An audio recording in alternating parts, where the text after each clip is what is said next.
Bonjour. Bonjour. Alors dernièrement, je t'ai fait écouter une vidéo d'un ami là qui est chiite, hein, qui m'a donné un lien sur le centre chiite France qui s'appelle le centre Zahra. Et dans la rubrique témoignages, il y a donc une vidéo de Christian Bonneau qui est professeur agrégé de langue arabe. Et donc je t'ai fait écouter ce qu'il a dit et j'aimerais avoir ton avis parce que j'ai du mal à comprendre le clivage qu'il y a entre le sunnisme et le chiisme, si tu veux, tu vois. Disons ce que j'ai pu écouter, il n'y a rien de spécial à contredire. Ce que je dirais simplement, c'est qu'il y aurait quelques spécifications à faire.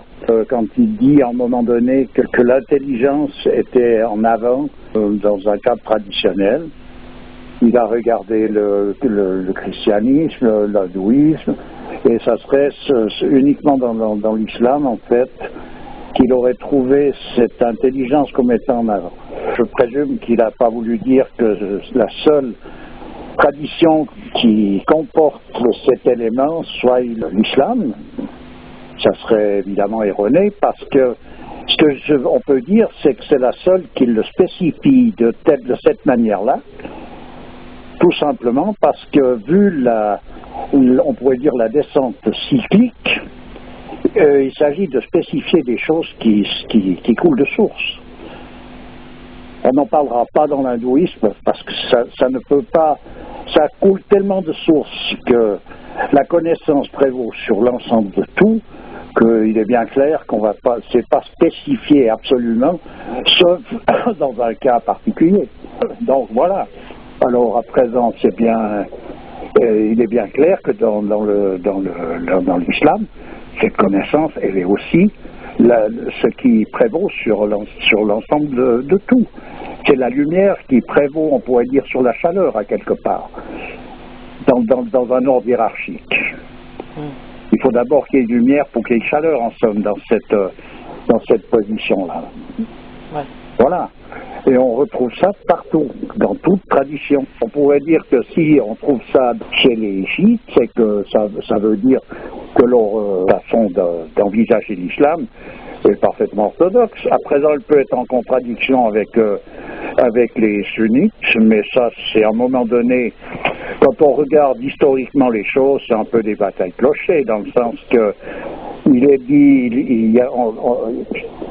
les uns sont plutôt du côté des compagnons du prophète, on pourrait dire, ils mettent en avant ces personnages, et les autres sa descendance. Mais ses compagnons, c'est sa descendance sur le plan spirituel. C'est-à-dire qu'ils mettent en valeur plus le lien du sang qu'autre chose. Peut-être, je ne sais pas s'ils ont... Je ne vais pas dire ça absolument parce que ça serait, disons... ça serait un peu défectueux comme attitude. La réponse qui m'a été faite quand je demandais justement quelle est la raison de ce clivage entre sunnisme et chiisme, il m'a été dit donc que dans le sunnisme, la sacralisation des compagnons fait partie du dogme, alors que chez les chiites, c'est les imams de la descendance qui font le dogme. Le centre du chiisme, ce sont les recommandations du prophète, pour sa descendance, dont la trace est indélébile, même chez les sunnis, même dans le sunnisme, pardon. Voilà, ouais. Vu comme ça, il y aurait une confusion donc de descendance, parce que les compagnons du prophète étaient donc ses disciples. Un disciple, il fait partie de la descendance du maître. Ce qui veut dire que leur descendance sur le point de vue du sang n'a pas du tout une importance supérieure à celle de la descendance sur le plan spirituel. À présent, il peut s'agir des deux. Le fils d'un maître peut être lui aussi donc un fils spirituel, non seulement un fils sur le plan de la chair, il peut être aussi un fils spirituel, mais j'entends ce qui prévaut, c'est la descendance spirituelle. La transmission, en fait, la chaîne qui se fait. Oui, c'est ce qui prévaut si on parle de spiritualité, autrement on parle d'autre chose. En fait, on peut dire que ce qui est important, c'est ce qui est transmis et pas la manière dont c'est transmis? Oui, c'est ce qui est transmis, mais la manière, là en l'occurrence, c'est même pas une manière. Mais le fils d'un grand maître n'est pas nécessairement un grand maître. C'est ce fils qui a été engendré dans la chair. À présent, c'est le fils qui est engendré dans l'esprit qui, lui, est la descendance. Oui, oui. Alors ça peut se synchroniser d'ailleurs. Hein. Il y en a pas un qui enlève l'autre, mais je veux dire la prépondérance, elle est sur le fils spirituel. Raison pour laquelle je vois pas, on ne peut pas écarter les compagnons du prophète sans compter que parmi eux il y a ces personnages. Si on regarde qui c'est, ce sont des personnages avec lesquels il n'y a pas à tergiverser. Oui, parce qu'apparemment, dans le chiisme, ils ne reconnaissent pas les premiers compagnons du prophète, Omar, etc. Et donc, Ali, Ali serait le premier représentant de cette descendance. Oui, mais ça, bon, c'est une partie sombre des chiites. C'est pas quelque chose qui a une valeur fondamentale. En réalité, si on veut trouver la valeur réelle de l'islam, on le trouve dans le soufisme, et toutes ces considérations-là disparaissent.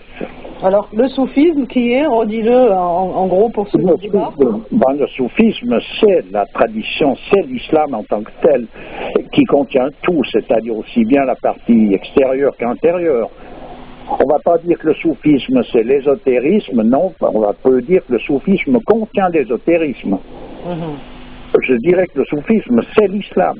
Après, il y a différentes ramifications, parce qu'il faut considérer les mentalités, les capacités intellectuelles, les possibilités donc de comprendre les différents aspects de cette tradition qui doivent être présentés de différentes manières pour être mises en évidence à des mentalités qui sont aussi, elles, différentes.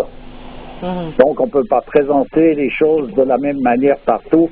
Fondamentalement, il y a un moment donné où on va retrouver cette unité, c'est-à-dire ce principe fondamental qui confirme cette unité qui transcende toutes les religions, sans parler même des divergences qu'il peut y avoir dans le cadre de l'islam.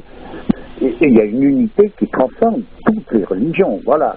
On peut même parler des divergences qu'il y a dans le soufisme actuellement, parce que... Ah oui, mais là, bien sûr, on n'en finit plus, mais je veux dire, le soufisme en tant que tel. Hein. Voilà. Ouais. Il faut regarder les choses en tant que telles, à présent. Ça suit simplement une dégringolade comme tout le reste, et puis voilà. Le Coran reste le Coran, à présent qu'il soit mal interprété, mal lu, mal compris, tout ce qu'on veut, peu importe, il reste ce qu'il est. Absolument. Il est la parole révélée. Ça ne veut pas dire que les révélations qui ont été faites dans d'autres traditions sont caduques. C'est pas parce que Dieu se manifeste à un endroit ou à une époque qu'il ne s'est pas manifesté à un autre endroit puis à une autre époque. Il y a un moment donné, il faut arrêter avec toute cette espèce d'imbroglio qui ne fait que de masquer des choses sombres finalement. Alors quand on est dans une tradition, on suit cette tradition, puis effectivement on n'en suit pas une autre, mais ça ne veut pas dire qu'une autre ne peut pas nous donner des indications. Je reviens toujours à la tradition hindoue avec ces choses-là. Pourquoi ? Parce que ces choses-là existent partout. Simplement, c'est dans cette tradition qu'elles ont été mises en avant. C'est comme dans l'islam, on a mis en avant qu'il n'y a pas de Dieu sinon Dieu. Ça coule de source dans l'hindouisme, il n'y a jamais eu dans l'hindouisme, donc je parle de la tradition, une autre considération, c'est-à-dire qu'il y a un Dieu unique, il n'y en a jamais eu 25 000, c'est une erreur d'interprétation des orientalistes, ça. Mais ça n'a pas été spécifié avec autant de vigueur que dans l'islam. Et dans l'hindouisme, on a spécifié ces différenciations qu'il y a entre les castes, qui n'a pas été spécifié de la même manière dans d'autres traditions. Ça ne discrédite pas l'une au profit de l'autre. On devrait plutôt voir une complémentarité. Tout à fait. Simplement, il y a un accent qui est mis particulièrement sur tel aspect d'une chose ou d'une autre. En fonction des besoins de l'époque. Hein, Voilà, à ne pas confondre avec les rites à accomplir quand on est dans de tels cadres. Et cette unicité de Dieu, elle se retrouve partout. Et alors pourquoi à la dernière révélation, on a mis vraiment l'accent sur le fait de ne pas faire d'associationnisme, parce que tout a tellement dégénéré qu'il y a tellement eu de pseudo-idoles qu'il a fallu en arriver là?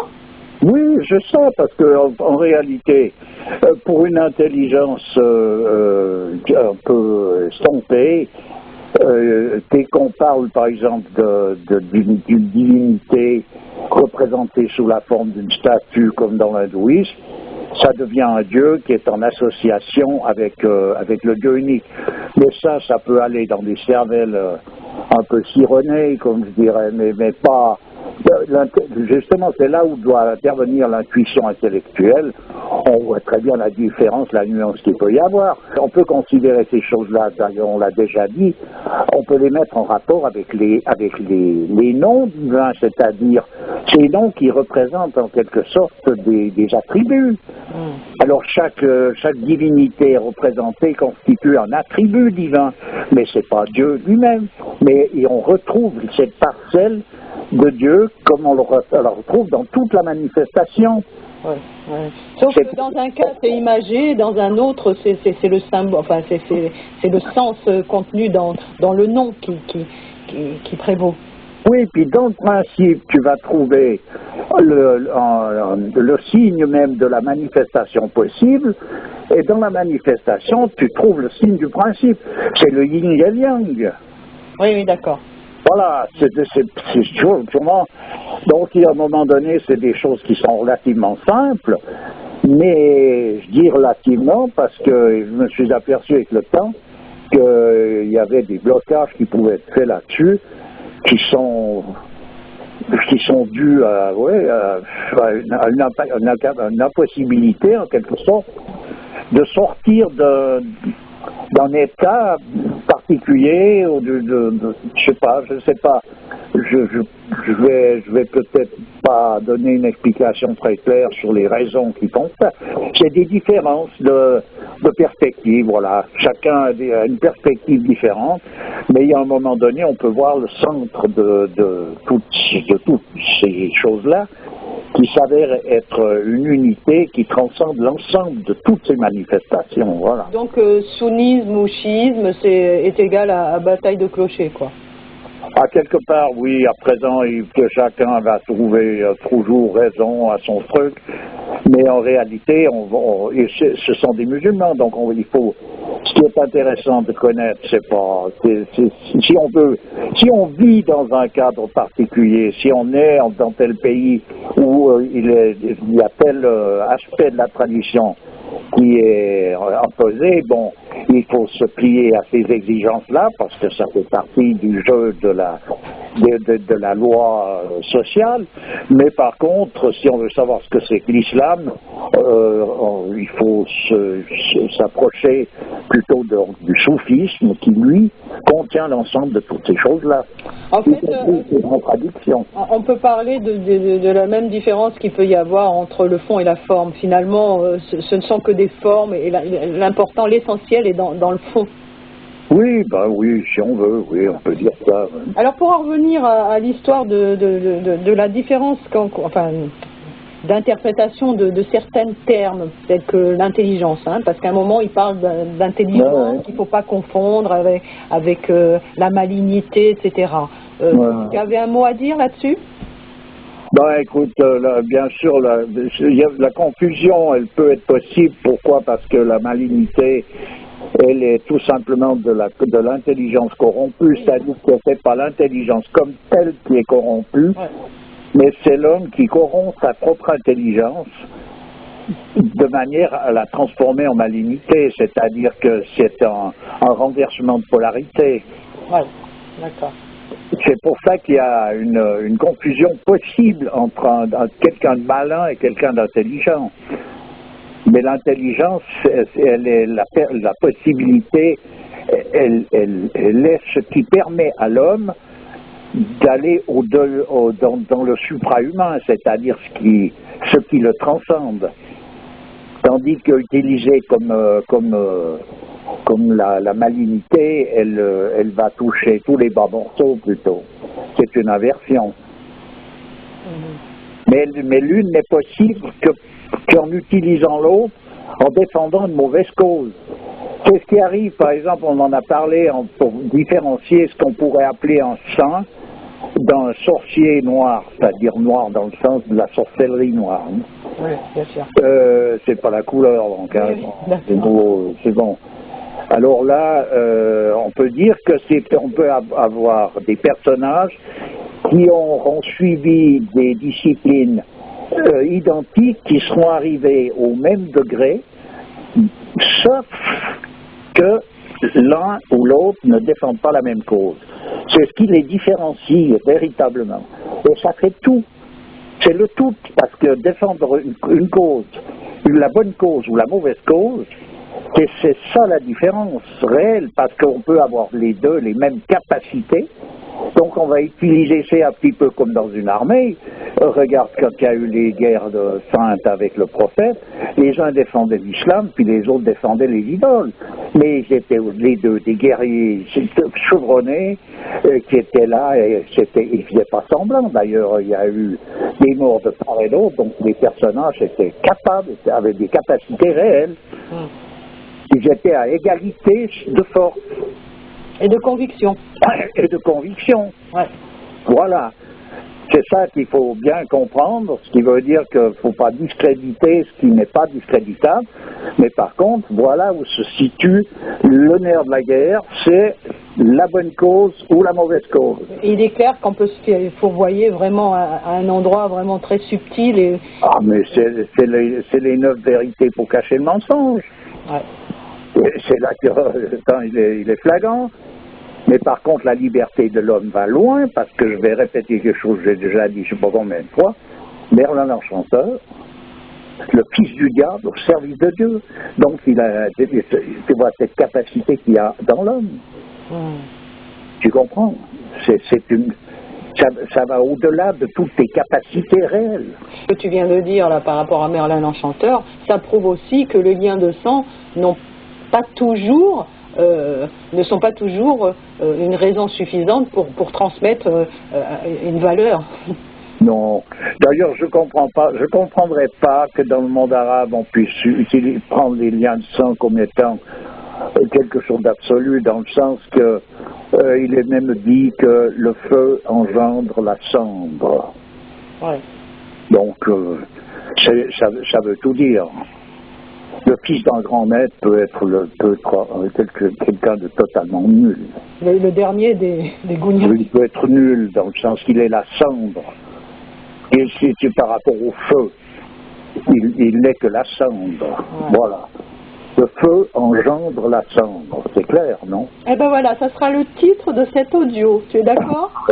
Bah écoute, pourquoi pas. Eh ben écoute, je te remercie bien et puis à une prochaine. Toujours avec plaisir. Et puis pour en revenir à ce personnage qui a fait cette vidéo, c'est un personnage qui a l'air d'avoir quand même, je pense qu'il est au-dessus de ces divergences que j'ai pu soulever. Tout à fait. Qui sont simplement, je pense, des problèmes de rhétorique, voilà, c'est tout. Oui, merci. À bientôt. À bientôt. Au revoir. Au revoir.